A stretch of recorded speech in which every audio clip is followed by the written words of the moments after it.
I want you to think about something. You're alone in the woods.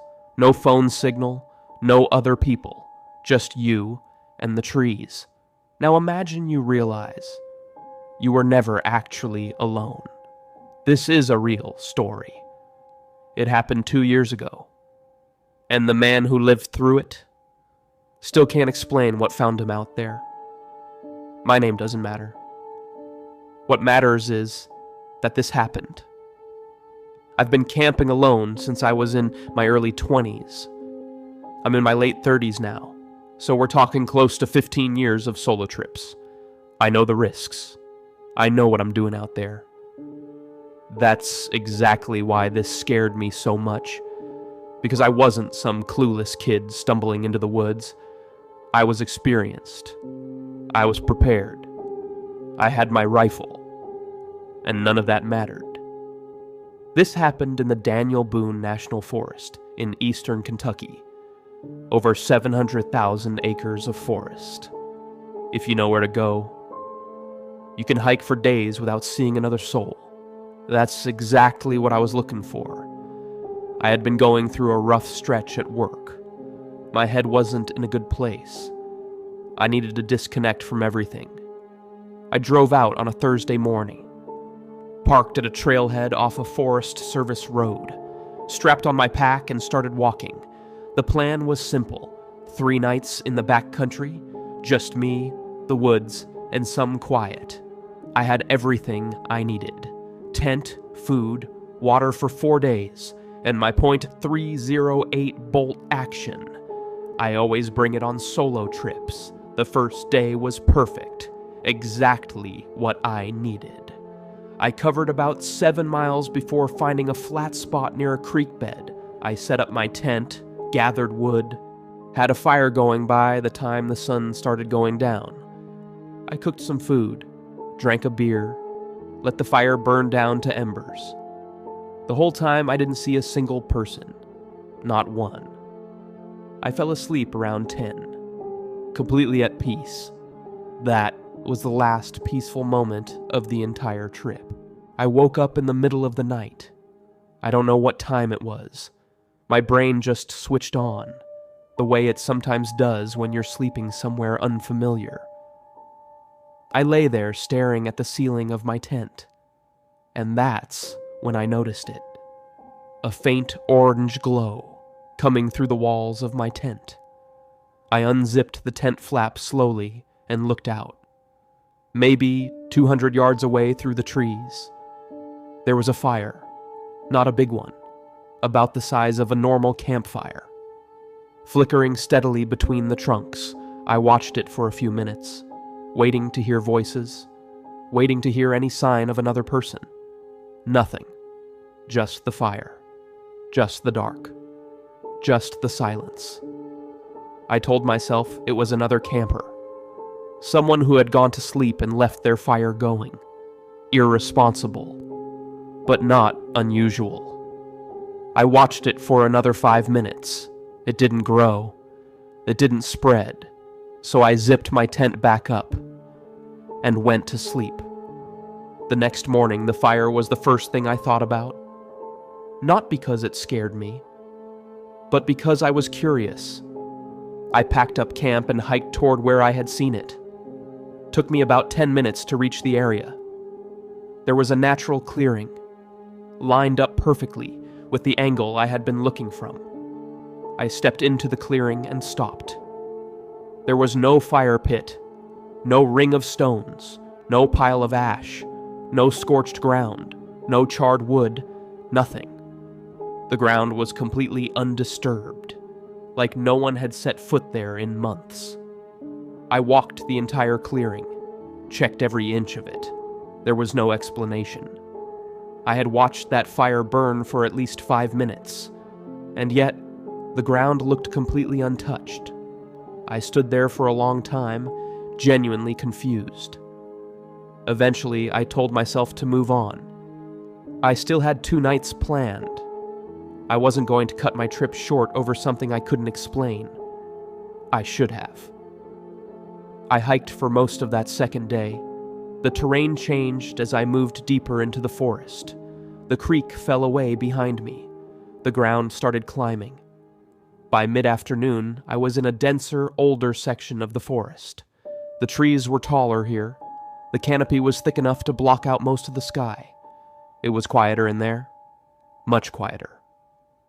I found a campsite around 4 o'clock, set up, made a fire, turned in a little after 9.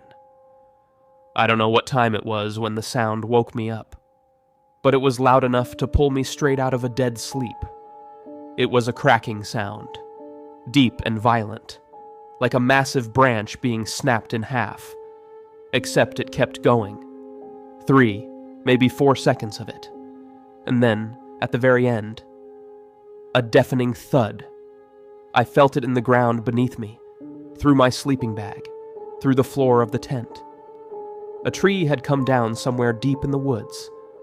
I lay there processing it, heart pounding, trying to make sense of it. There was no storm, no wind, nothing that should have brought a tree down on a night like this. I told myself it was just nature. These things happen. And then, 10 minutes later, it happened again.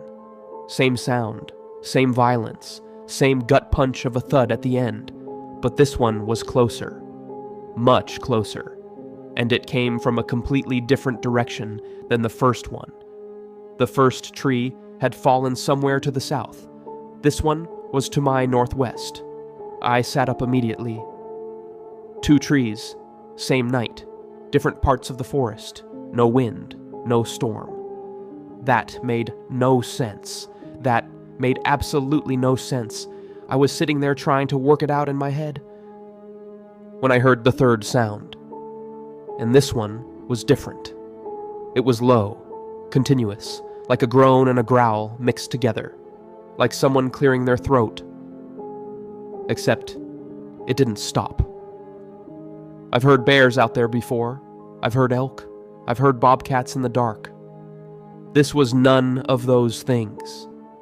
It didn't sound like an animal reacting to something. It sounded like something making that noise on purpose, like a warning. It went on for close to a full minute without stopping, without any break, without any variation. I grabbed my rifle, chambered around as quietly as I could, and pointed it at the tent flap. I sat like that for 20 minutes, not moving, barely breathing. Eventually, the sound faded. It didn't stop suddenly. It just slowly moved further away, like whatever was making it had decided to leave. I didn't sleep the rest of that night. I couldn't have even if I tried. I just sat there in the dark, rifle across my lap, waiting for daylight. It was the longest night of my life. The second I saw daylight coming through the tent walls, I got up, packed everything as fast as I could, hands shaking the entire time. Before I left, I made a decision. I needed to find that tree. The second one. The closer one. I needed to see it with my own eyes, if only to confirm I hadn't imagined everything. I found it after about 10 minutes. It was massive. The trunk was lying at an angle across a shallow slope. Broken branches scattered everywhere around it. So it was real. It had actually happened. I walked over to the stump, about 3 feet high. And that's where things got strange again. The wood where it had broken was pale and fresh. But the break wasn't clean. It wasn't the kind of jagged fracture you get from wind stress. It wasn't root failure. The wood had been torn apart. There were long, irregular grooves running through the stump at different angles. Some of them an inch deep at least. It looked like something had chewed through it, gouged through it, worked on it until it came down. I've seen beaver damage before. This wasn't that. Beavers leave clean cuts. I'd seen woodpecker damage. This wasn't that either. This was aggressive, messy, and it covered way too much surface area. Whatever brought that tree down, I have no idea what it was. I was backing away from the stump when something near one of the fallen branches caught my eye. A small cluster of items sitting on the ground. They looked man-made, out of place. I walked over slowly, a blue bandana and a carabiner. I stared at them for a second. Then I started digging through my pack. They were mine, both of them. Gone from my pack, and sitting here next to this tree, a quarter-mile from where I had been sleeping. Something had gone through my pack while I slept. It had taken 2 items, carried them through the woods, and left them here. Next to a tree it had torn down with its bare hands. I didn't think after that. I just ran. Full sprint through the woods, rifle in my hands, pack bouncing on my back. The entire hike out I felt it. That feeling you get when something is behind you, when something is watching every single step you take. I kept my rifle up. I kept moving. I made it back to my car around 3 in the afternoon, got in, locked the doors, and just sat there for a long time, staring at the tree line, waiting to see if something came out after me. Nothing did. I called the police when I got to a safe distance. I don't think they took me seriously. I didn't really care. I still go camping, believe it or not. But I want you to understand something. Whatever was out there that night, it knew where I was the entire time. That fire on the first night, it was watching me then too. It went through my things while I slept. It tore down trees in the dark. It stood outside my tent and made sure I could hear it. And then it just let me go.